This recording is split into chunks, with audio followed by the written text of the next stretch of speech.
They're ready at the 1 mile start and away, racing for this Group 2 Juddmonte Royal Lodge Stakes, and Royal Patronage straight into the lead, leads by a length and a half to Seattle King, and Coreobus close up on the far side in the Godolphin blue. Then 2.5 lengths away is the favourite Masakela, followed by 1 for the Gutter, and towards the rear are Hoth on the far side, and Unconquerable, who is racing apart from the other runners, would be the back marker racing down the centre, the others heading towards that far running rail, led by Royal Patronage and Jason Hart by a length and a half to Coreobus in second. Seattle King is third, then Hoth and Masakela in the dark blue sleeves just moving into fourth place, and then back in the field 1 for the Gutter, and Unconquerable now becoming a little more sociable and moves across to join the main group of runners. Still Royal Patronage then as they race past the 4 furlong half-mile marker, nearly joined now by Coreobus, who races very powerfully now into the lead. Coreobus and William Buick. Masakela just pushed along to try and chase down this new leader, followed by Hoth and then Seattle King, 1 for the Gutter, and Unconquerable as they race on towards the final 2 furlongs, and Coreobus out in front from Royal Patronage. The others all got to go to catch him. It's Coreobus who's kicking away, running down into the dip from Royal Patronage. Masakela perhaps running a bit flat today, then Unconquerable, but Coreobus is fairly charging up the hill. 4 lengths clear. Here comes Royal Patronage, who's rallying gamely, and Coreobus suddenly idly in front. Coreobus suddenly is all out from Royal Patronage. It's tight. Oh! Royal Patronage on the near side diving at Coreobus. Unconquerable in third. Jason Hart has topped up his Group 3 success on Royal Patronage with this Group 2 win in the Royal Lodge. Many congratulations, but even you must have thought it looked unlikely at 2 furlongs to 1 furlong out, perhaps? I thought I was playing second fiddle then, yeah, but he's met the rising ground, and he's galloped strong, and he was real strong through the line. Mark was just saying that you found him surprisingly fizzy today. Yeah, he was over racing the first sort of 3 furlongs, and it just took me a while to get him back to where I really wanted him. Once I did get him back, then William came and got me racing. So I thought it was a really good performance, considering that he's done a fair bit wrong and still managed to come out on top. Absolutely. And that, can you sort of say from your perspective what that injection of speed that William put into the race was like? William got going when he wanted to get going, and it was just when I didn't want to get going, and then I've had to go with him, and it has actually caught me flat-footed. And to be honest, it was probably in hindsight now, it was probably the winning of the race for me, really.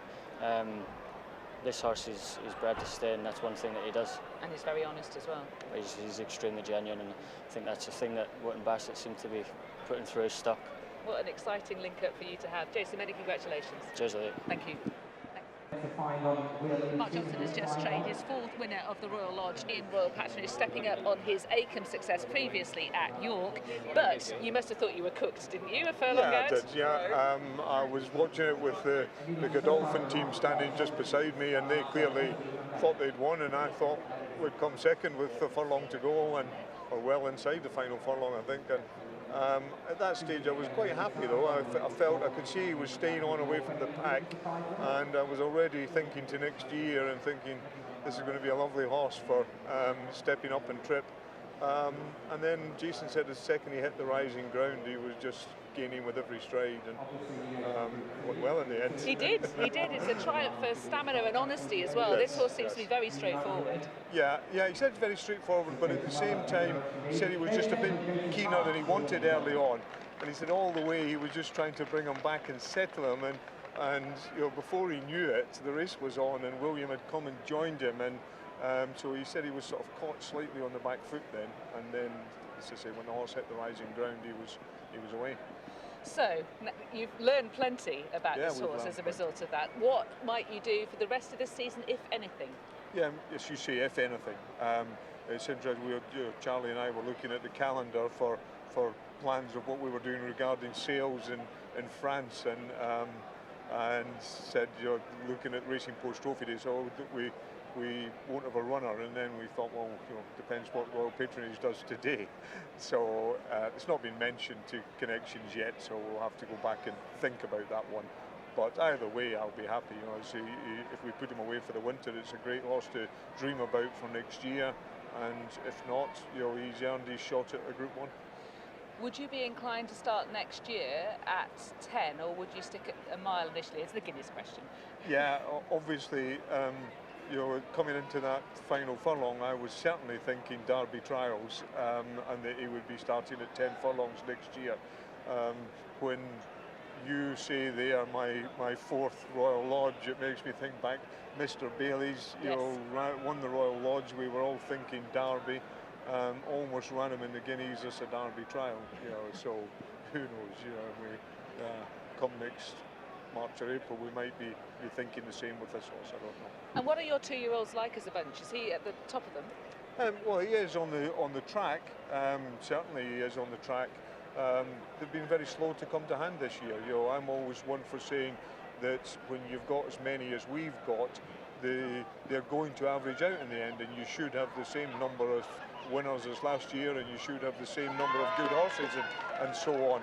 But this year they do seem to have been particularly slow to get going, and you know, maybe that's that we were a bit slow with them. You know, we're a bit conscious of that we're going to have to get them galloping a bit earlier next year, because we seem to have been late to get going this time.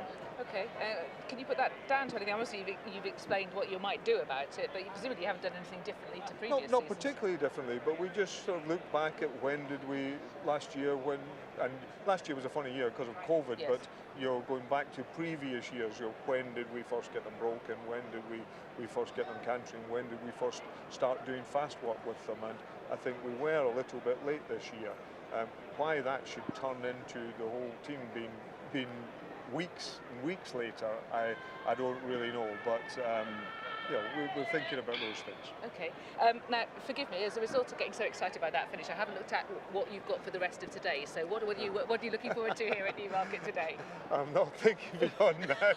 No, fair enough, if you're excited by this. There's so much racing on today. They're all over the place. I was just pointing out that we've got one at 5:24 and another one at 5:25. So it's very hard to keep track of them. Obviously, we're in the Cambridgeshire with Marie's Diamond, yes. And you know, an outsider, but a good outsider, a horse with great form and very, very consistent. Drawn in the middle there. You know, not sure whether that's a bit of a disadvantage, but that's my next one, and that's the one I'm thinking about now. That's the track is a known positive for that yes. horse, though. Yes, absolutely, yeah, absolutely. Yeah.